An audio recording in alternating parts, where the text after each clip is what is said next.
Hola mis queridos amigos, nuevamente con ustedes, su doctor Tigre, el que ronca en esta negra noche neoliberal latinoamericana, sudamericana, ecuatoriana, invitándoles a revivir la historia del Ecuador en nuestro capítulo 18, en el cual analizaremos lo que pasó en los años 30 hasta comienzos de los años 40, 1941, cuando nos sucede un hecho trágico. El mundo, en ese momento Europa, había terminado la Primera Guerra Mundial y trataba de recuperarse. Había quedado devastada además por la presencia de la peste de la influenza, la peste o la gripe española, que había matado más personas que la guerra.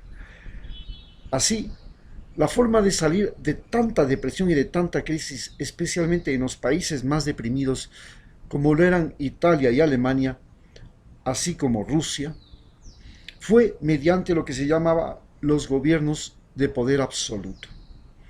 Era una nueva forma de gobierno en la que mediante elecciones subía un gobernante, ya no mediante el título nobiliario como fue hasta antes de la Primera Guerra Mundial, sino mediante elecciones, y estas elecciones colocaban en el poder a un individuo al que se le daba todos los poderes habidos y por haber.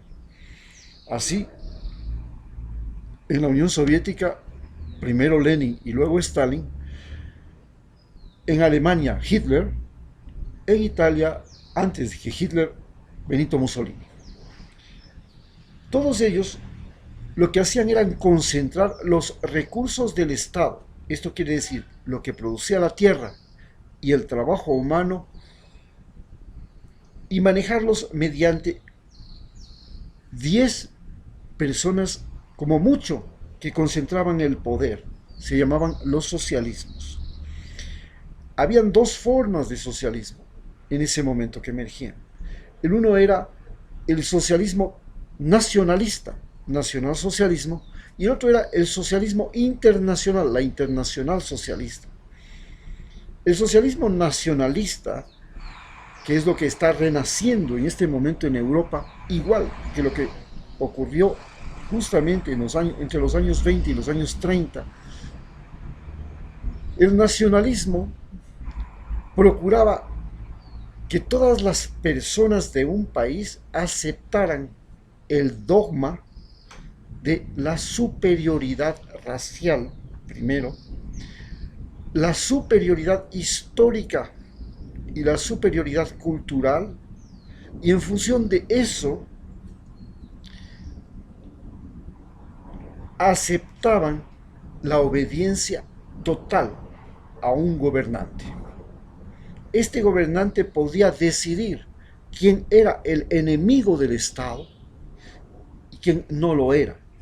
Así, por ejemplo, Hitler determinó que el enemigo del Estado eran los judíos, pero también los comunistas y también los gitanos. Italia, Benito Mussolini determinó que los enemigos de todos los italianos eran los comunistas. Y a su vez, Stalin determinó que los enemigos de la entonces naciente Unión Soviética eran los capitalistas, terratenientes, industriales y dueños del dinero. Una vez que se configuró esto, renacieron países quebrados como Alemania, Italia y Rusia. Estados Unidos se dio cuenta que también estaba hundido en un lodazal que se llamaba la crisis de Wall Street desde 1929 hasta 1933, y dijo: hay que seguir el mismo camino, concentrar todos los recursos en el Estado, convertir al Estado en inversionista. Y es así como sin perder, pero a diferencia de eso, sin perder la distribución del poder. Es decir, sin perder que el poder ejecutivo, el legislativo, el judicial estaban separados. Algo que no sucedió en Alemania, que no sucedió en Rusia y que no sucedió en Italia, donde todos los poderes fueron a parar en el partido. en el partido. Acá no. Los poderes estaban fuera del poder del partido o, en disputa entre dos partidos. Se hizo las presas Hoover, se hizo las grandes carreteras de los Estados Unidos, se terminó y se modernizó el tren, se cambió, la inversión fue fenomenal. Se desarrollaron las industrias automotrices, aeronáuticas, militares. Todo esto sumado a la innovación generada por la radio, la farmacéutica, la electrónica, hicieron que Estados Unidos se convirtiera en la gran potencia industrial del mundo, mientras que los países de Europa trataban de soportar una crisis que se le venía porque las colonias comenzaban a rebelarse. Las colonias que tenían en África, las colonias que tenían en China, las colonias que tenían en Asia. Ya, sin embargo, seguían peleándose y seguían teniendo el control de las colonias porque ellos consideraban que si no fuera por las colonias y por los recursos de las colonias, realmente hubieran desaparecido como imperios. Y se mantuvieron como imperio francés, como imperio inglés, como imperio belga, como imperio holandés, como imperio portugués, durante un tiempo más hasta la Segunda Guerra Mundial. En América, en Ecuador, en cambio, vivíamos una crisis económica de estas terribles. No solamente porque había llegado el fenómeno del niño, recordemos que el fenómeno del niño llegaba antes regularmente cada 20 años. Yo viví el fenómeno del niño, el último fenómeno del niño más o menos regular, que fue en 1982. En 1962 fue el fenómeno del niño anterior. En 1942, inmediatamente después de la guerra, en el 41-42, fue el anterior, y en 1922 fue el anterior. Para 1930 no teníamos un fenómeno del niño, pero teníamos algunas catástrofes que hemos de revisar, que eran de tipo volcánico. Terremotos, que también es otro de los grandes problemas de Ecuador.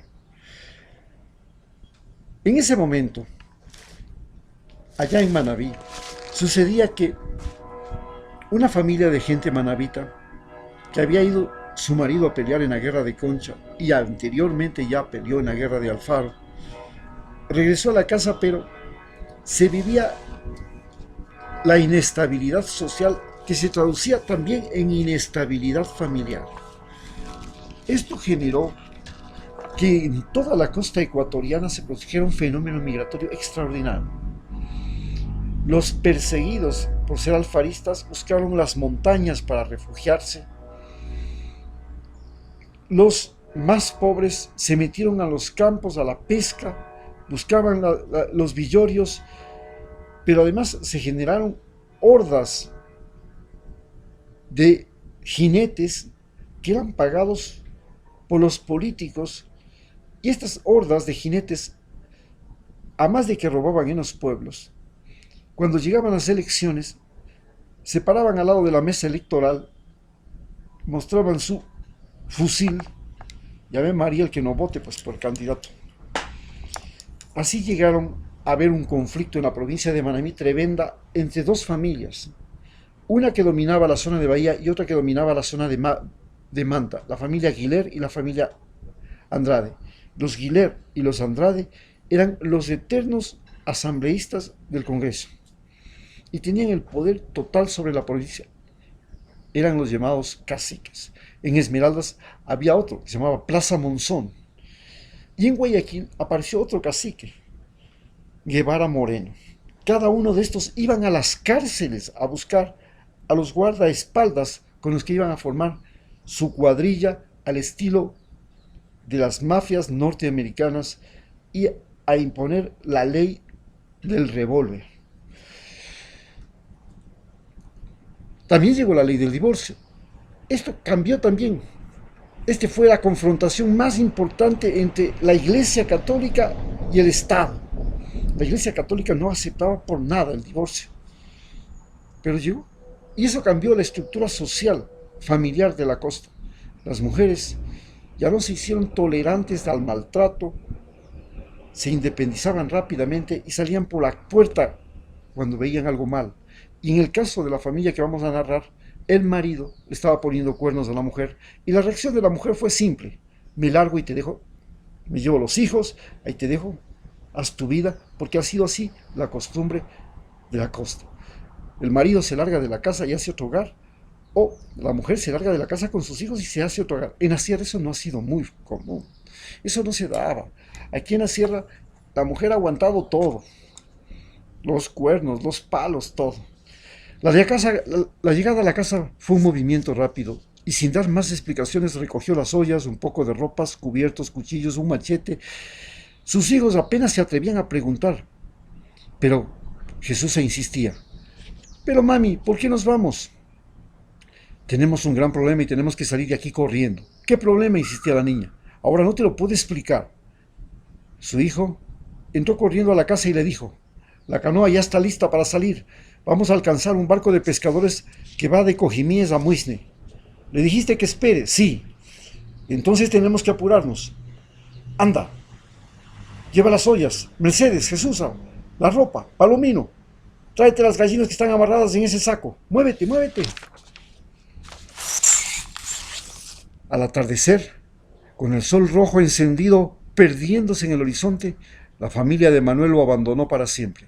Y Manuel nunca los fue a visitar para saber de su suerte, ni los ayudó con un pan, llevado más por la rabia de saber que su mujer no se prestaba al juego machista de tener varias mujeres y familias, como era tan normal entre sus amigos del lugar. En la isla de Muisne era un inmenso palmar en la parte de la playa y en la parte de atrás había un gran movimiento de venta de tagua, la nuez de una palma tan dura que se usaba para hacer botones de los elegantes uniformes del ejército nazi, por lo que le llamaban el marfil vegetal. Pero además se llevaban trozos de madera balsa que servían para hacer los aviones por ser tan liviana. Y, por supuesto, el caucho. Hasta aquí habían llegado los alemanes que, para escapar del bloqueo portuario impuesto por Francia e Inglaterra, buscaban lugares en las costas e interior de Sudamérica que les proveyeran de materias primas, sin pasar por los obligatorios pagos de impuestos como vencidos de la Primera Guerra Mundial. Los británicos, que en el caso del Ecuador controlaban el puerto de Guayaquil como parte del doloroso pago de la deuda de la independencia que la veníamos pagando desde 1830, no tenían control en el norte del Ecuador, excepto en una zona donde la caza anglo-atacameña había deforestado de manera extraordinaria las selvas de Esmeraldas. La llegada de la familia en barco por la mañana con los pescadores se sumó a la llegada de otras familias que venían desde el interior de las montañas, atraídas por el dinero y las novedades que traían los barcos alemanes. La principal novedad fue los bares con vitrolas y música de tango que parecía paralizar a la gente bajo la pertinaz garúa de todos los días que mojaban con sus menudas gotas las camisas blancas de los campesinos. Entonces llegó la noticia de que Ecuador se había sumado y aliado a la declaración de guerra de los norteamericanos contra los nazis. Aquel día 29 de enero de 1941 fue el último día que la isla escuchó tangos en vitrolas en los salones. Aquel día el alboroto en el pueblo era la noticia de que el gobierno embargaría a los alemanes todos sus bienes y estos trataban de escapar en cuanto barco pudiese. Para la familia de Valentina la situación fue crítica. La crisis en la isla señaló el fin de un boom económico. De la noche a la mañana el dinero desapareció de aquel lugar. En el primer día la familia se dirigió a la pensión Reina por una habitación, pero fue imposible conseguirla, así que se alojaron en la casa de la misión religiosa. A la mañana siguiente, Valentina fue a buscar trabajo. A las niñas les tocó preparar una gallina que quedó muerta y pelada y a los muchachos ir a recoger la leña. No fue difícil encontrar un restaurante para trabajar de cocinera, pero al tercer día la población empezó a marcharse del pueblo. Por suerte, en un restaurante que aunque ganaba poco, vendiendo comida, la gente que venía a hacerle compras al señor Reina se comenzó a comprarle también algunas cositas que ella cosía. Desde la guerra de Carlos Concha contra el gobierno, en ninguna de las poblaciones de Esmeraldas había escuelas fiscales, servicios médicos del Estado o siquiera autoridades. La misión religiosa era la única que tenía una ramada bajo la cual los niños recibían clases con un único profesor, que era una monja que enseñaba debajo de aquel precepto de la letra con sangre entra. El trabajo de América empezaba a las 5:30 de la mañana y terminaba a las 8:30 de la noche. Su paga era la mitad de la plata y la mitad en comida o productos de la tienda, pero el dinero para otros gastos no había. Así que el cuarto en la casa de la misión se pagaba con el trabajo de limpieza de la iglesia y con el de cortar y quemar la maleza que crecía en toda la cuadra de la escuela.